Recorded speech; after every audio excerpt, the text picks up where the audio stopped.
Hey, welcome back to the Fun Farm Tech here. I've been thinking a lot about posting a video like this for a while. So this is the video that I'm posting, and it's going to be IV rates. This is going to be helpful for pharmacy technicians or people who are wanting to become pharmacy technicians and they are wanting to pass the test.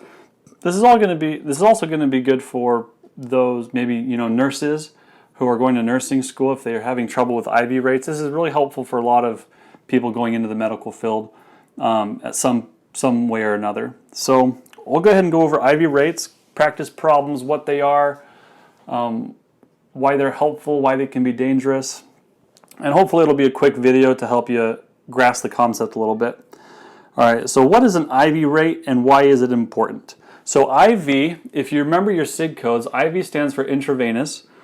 So the intravenous rate is basically the rate at which a medication is given through your vein. So the reason why this can be good is because if it goes straight into the vein, your body reacts quicker to it, and which could also mean a bad thing, that if you put the wrong thing into the vein, it's too late. I mean, it's going to happen in your body really quick. So there really is very high possibility of someone getting hurt through incorrect IV. Now, IV rates, it's important to make them not too fast and not too slow. Now, of course, not too fast, because if you put the medication too fast into somebody, or if the rate is too high, then they're going to overdose and their body isn't going to be able to metabolize it quicker. So metabolize, not quick enough.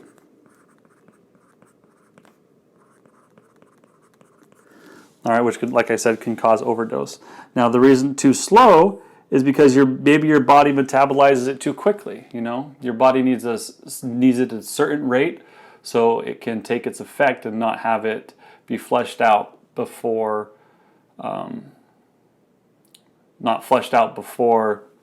the patient can fill it.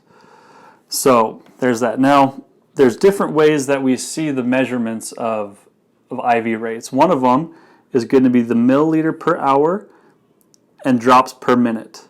So maybe maybe a doctor is going to say, okay, I want this patient to have 500 milliliters of this medication through the vein within 4 hours. And so you'd have to figure out exactly how much you're going to need or at what rate you're going to want to fix it. Now, pharmacy technicians, we don't necessarily do this very much, but this will be on the exam, so it is going to be important to know how to do this and what steps to take. Then there's drops per minute. Now, the drops per minute is more exact and there's less room for error versus the milliliter per hour. There's a wider range of the amount of time that a medication can get dripped. So when adjusting the flow rate, you're going to want to use only the drops per minute. So when you adjust it, whether you make it quicker or slower, you're not going to calculate the milliliters per hour, but you're going to use the drops per minute, and that'll help. So here's some common medications that are used in the IV rates. The first one is the isotonic saline, which is the sodium chloride, or NaCl, 0.9%. That's going to be important to know as well. Sodium chloride, 0.9%. They might ask you what percentage of the sodium chloride, or what's the strength of the sodium chloride injected in an IV. And it's going to be the sodium chloride because that's what the body finds to be neutral, and that can be injected right into the vein, and that helps prevent dehydration. So it helps you keep hydrated. And then there's the glucose, which, do you know what the glucose is? Sugar. So that's going to affect your sugar levels. And then there's the glucose salines, which is the mixture of both of them. And then there's the balanced crystalloid solutions, which is more. Pharmacy technicians aren't really going to have to worry about that one. That's more so for the nurses, but that's just a term. Now, there's different ways of calculating IV rate, or using calculations for IV. So there's one to calculate the IV rate. Then there's one to calculate the volume and then the time. So to calculate the rate, it's going to be volume over time equals rate. So volume is going to be, it can either be drops, which is SIG code for GTTS, or it could be milliliters over time. And so the drops are going to be, like we said above, is going to be drops per minute, and the time is going to be drops per, or milliliter per hour. All right, and that's going to equal the rate. To calculate the volume, it's the rate times the time equals the volume, and so that's going to help calculate the volume. Calculate the time is volume over rate equals time.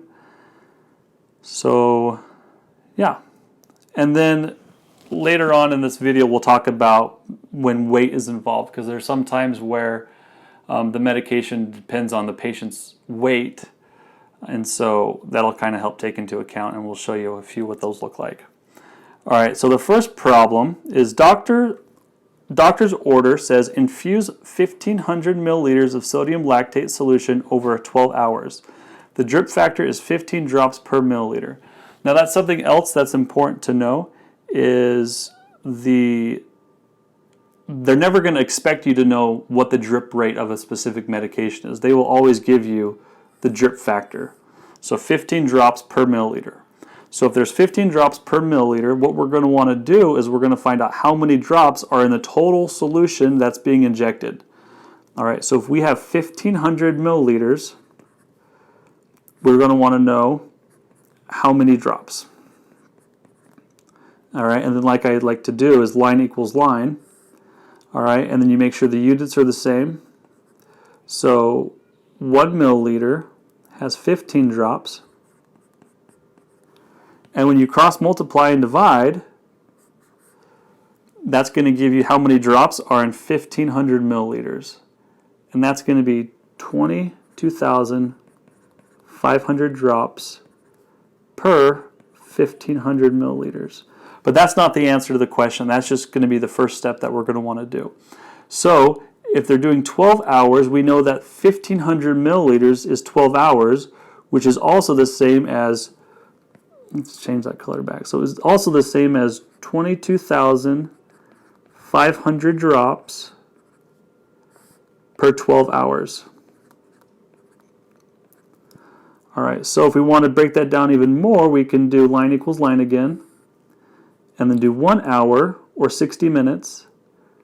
We'll go 1 hour first because we want to keep the units the same. And then when we cross multiply and divide that, let's see, where's the calculator? So when you cross multiply and divide that, that's going to be 1,875 drops per hour. Now we have this right here, but we still want drops per minute. All right, so let's go ahead and do it again. So there's 1,875 drops per hour, which is also 60 minutes.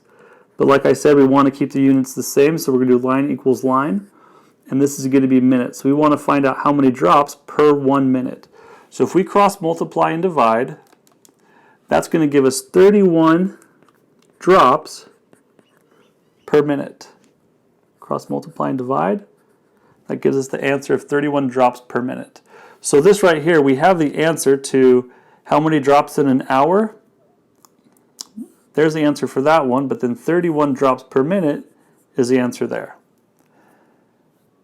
All right, the next one is doctor orders 300 milliliters of ampicillin sodium 500 milligrams to infuse over 40 minutes. The drip factor is 20 drops per mil.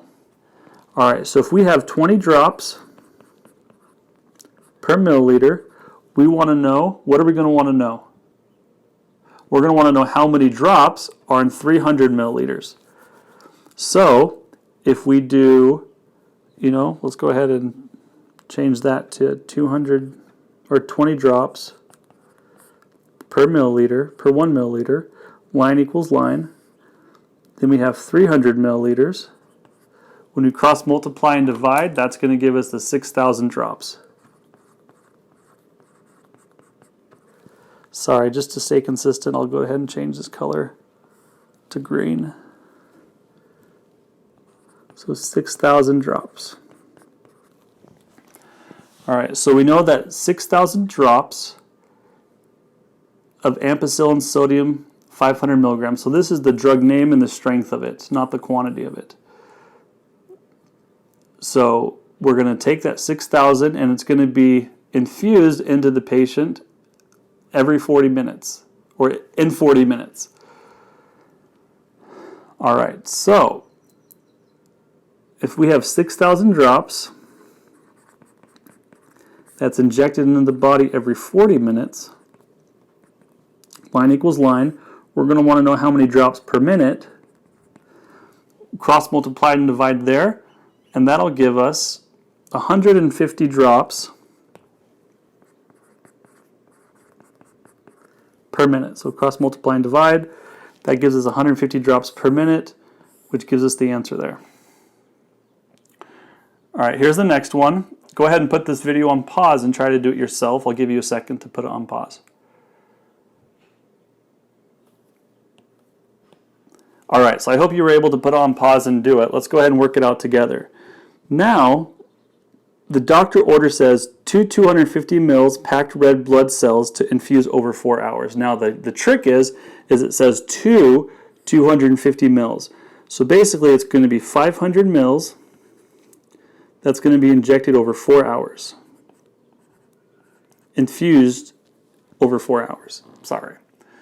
But first, we're going to want to find out how many drops total are in the 500 milliliters. So if we have, let's come over here, do it over here. So we have 15 drops per mil, line equals line, and we have 500 mil. We're going to want to know how many drops are in there, line equal, and then cross multiply and divide.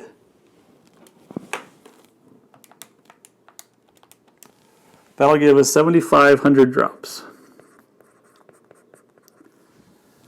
infused over 4 hours. So if there's 7,500 drops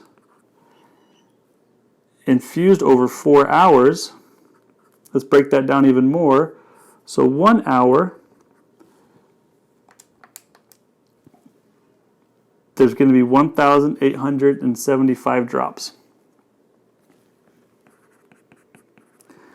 Now break it down even more. You have 1,875 drops per 60 minutes. For 1 minute, cross multiply and divide. And that'll give us 31 drops.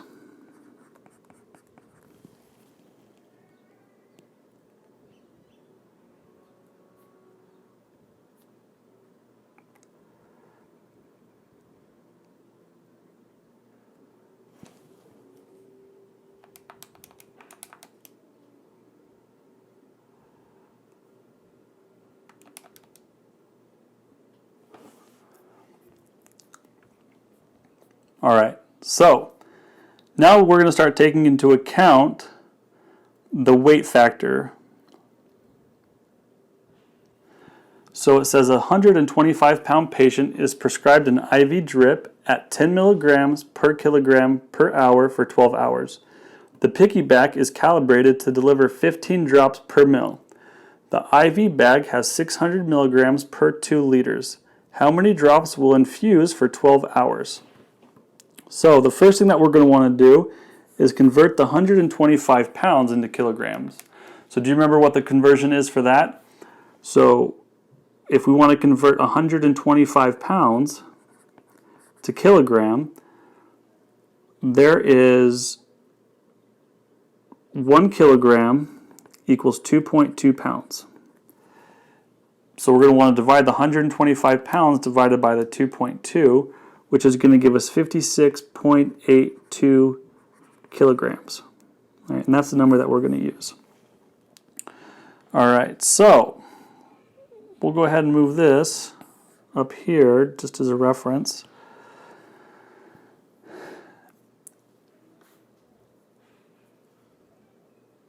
All right, so if it's 10 milligrams per kilogram per hour, let's figure out how many milligrams they're taking per hour. So if you have 10 milligrams times the 56.82 kilograms, that's going to equal 568 milligrams per kilogram per hour. And if it's for 12 hours, we're going to multiply, let's make that prettier. We're going to multiply that by 12, and that's going to be 6,818 milligrams per 12 hours. Okay.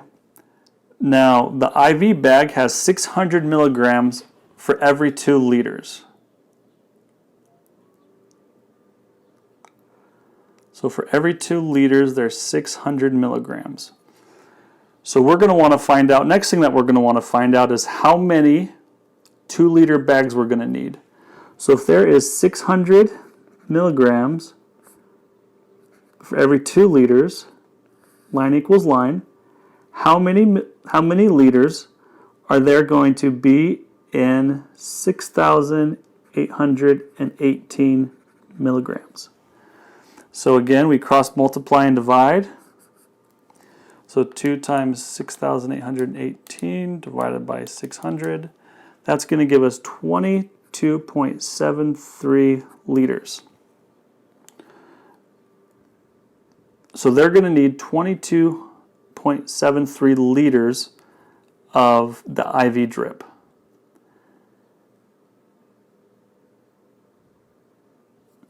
All right, now we have the liters. Let's convert the liters, because now we're going to want to convert it to drops per milliliter.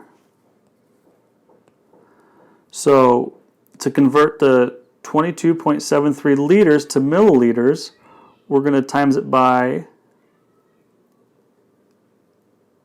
1,000th, or we can move the decimal over 3 spaces. 1, 2, 3. So that's going to be 22730 milliliters, and then we multiply that by the drops per milliliter. So that means they are going to need a total of 340,900 drops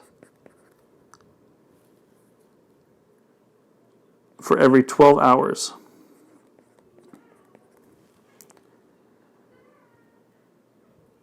Which is going to be that many liters. But now, how many drops would they need per minute? If you want, you can put this on pause and try to do it yourself.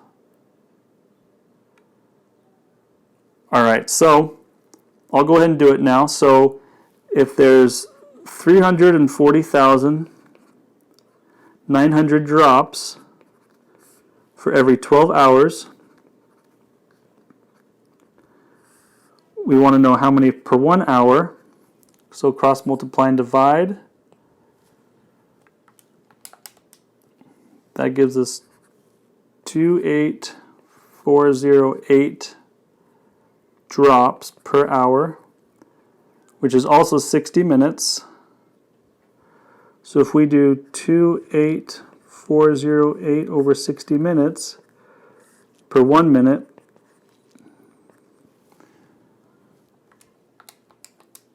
that's going to be 473 drops per minute.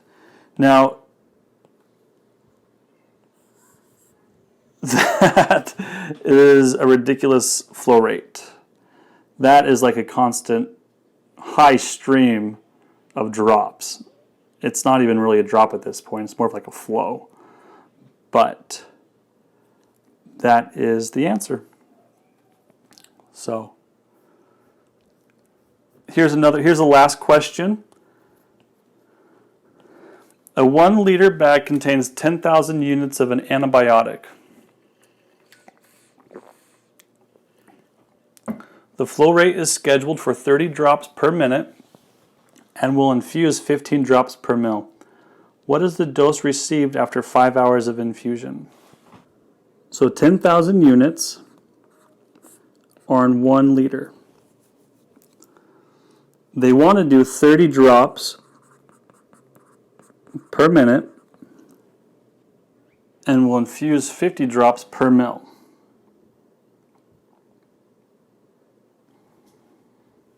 "15 drops per ml."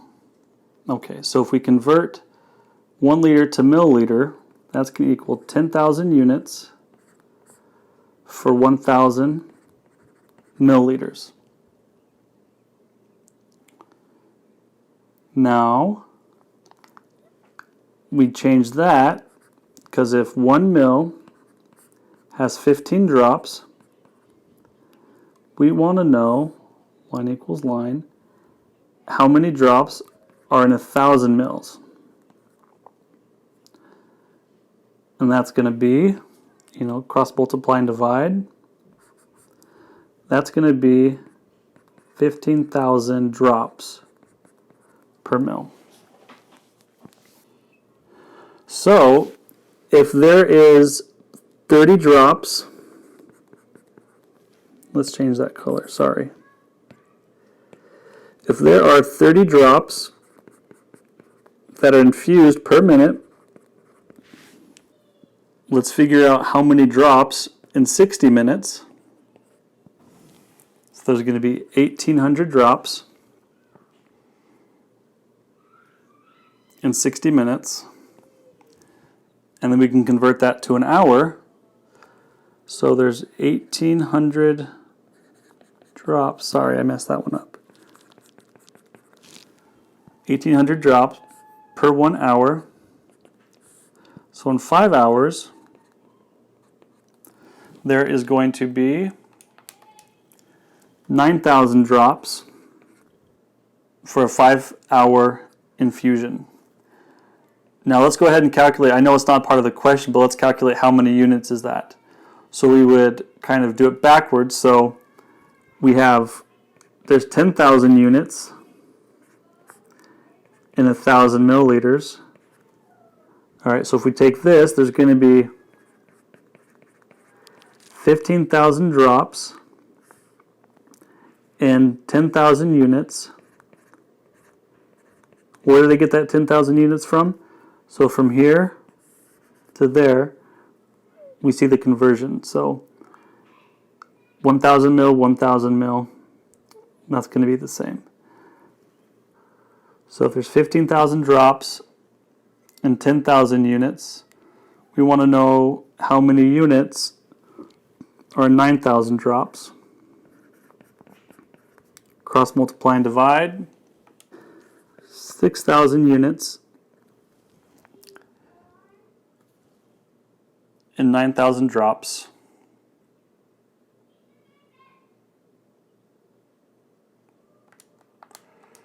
Which is also equal to 1,200 units